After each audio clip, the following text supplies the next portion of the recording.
Happening right now, President Biden is at the G7 summit in Italy. He's currently in the middle of attending multiple working sessions with the other leaders from the group of 7 nations. And later today, the president will meet with Ukrainian President Zelensky to sign a 10-year security agreement between the U.S. and Ukraine. We're covering all angles of this developing story, and we go right to NBC News' Monica Alba in Italy. Also joining us, former spokesperson for the U.S. mission to the United Nations, Hagar Chemali. She also worked at the White House National Security Council and the Treasury Department. So, Monica, bring us up to speed on what's happening so far there.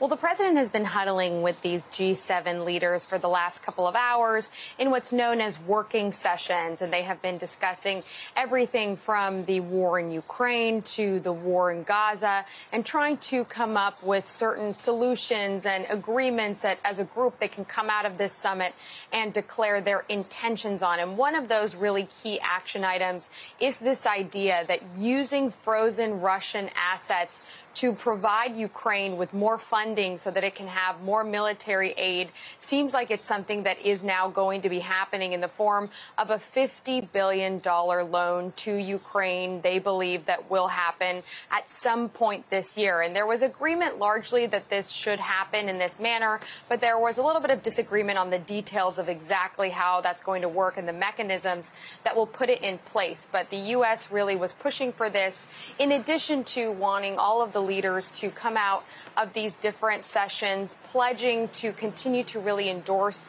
the ceasefire deal for the war between Israel and Hamas that the president laid out about 2 weeks ago. And that is something else they're going to be discussing here, Jose.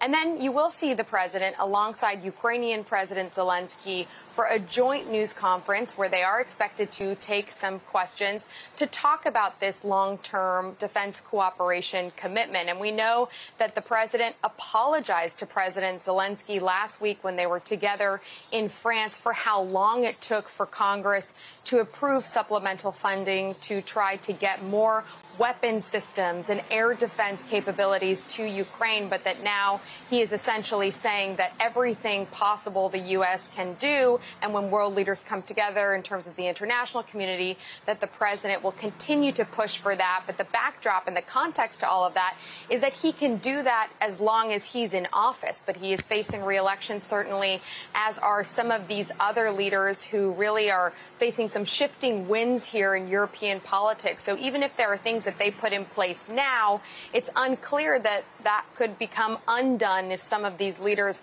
aren't back at this meeting when they will convene again in 2025. So President Biden trying to send a signal to Russia specifically about the resolve of the United States when it comes to supporting Ukraine and on the commitment to really try to call out Russian aggression. And they're doing that in the form of some sanctions as well against China-based companies that are providing semiconductors to fuel the Russian war machine. So you're seeing that really as a geopolitical intent and messaging strategy from the United States here. And that's something that the president has been working on for some time and also will likely be speaking to when we hear from him a little bit later today here in southern Italy.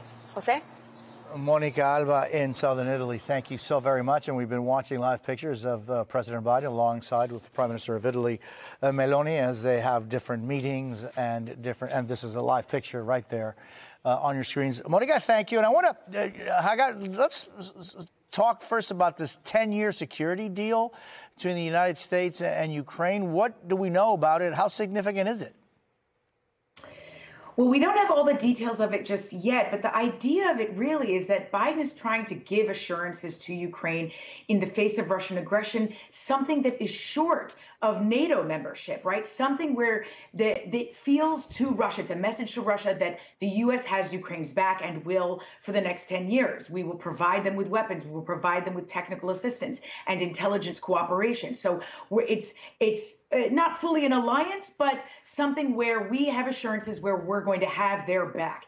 And like I said, short of NATO membership, and the critical part of it, as Monica mentioned, is that Biden doesn't know if he's going to win the election in November. And so although this could be undone technically by President Trump, former President Trump, hopefully not future President Trump, you still, it would be very difficult or ugly for a future administration, a different administration, to undo that. And that's why President Biden is trying to do this immediately and get it done before the election.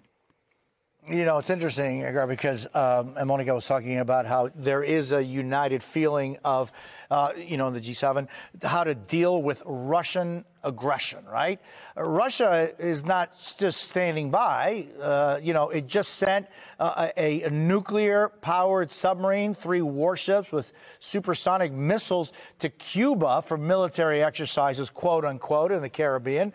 Russia's beefing up its ties to allies in South America. I mean, what's going on 90 miles from our shores? Yeah, it feels a little 1962-ish, right? I'm glad you raised this because it's an important issue, but it also shouldn't be cause for alarm at the moment. A lot of this is reflection of an international game, if you will, a scary game, but a game nonetheless. Russia has moved warships. On Wednesday, they moved warships to Cuba for joint exercises with the Cuban regime, and they're expected to leave next Monday. And it's something the U.S. is monitoring very closely, but they're not concerned because these are not warships that carry nuclear missiles. It's really more part of a show of force. And why that show of force is happening is it's in response to the U.S. approval to Ukrainian authorities to use U.S. weapons to target Russian targets right outside Ukraine's second largest city of Kharkiv, which Russia is pounding from within Russia's borders. And so to help Ukraine's defense, the U.S. has finally allowed Ukraine to use American weapons only to target those targets right across the border, not to target the Kremlin or anything else.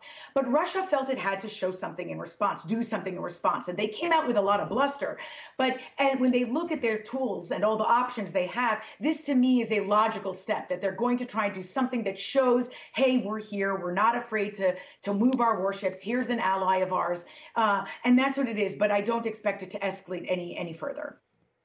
Yeah, I mean, I'm all with you on that. But the images of a nuclear-powered submarine going into Havana Harbor, 3 warships with subsonic missiles on board, is a pretty clear message by Russia as to who they see as their allies and what they are willing to do to keep and maintain that friendship agreement.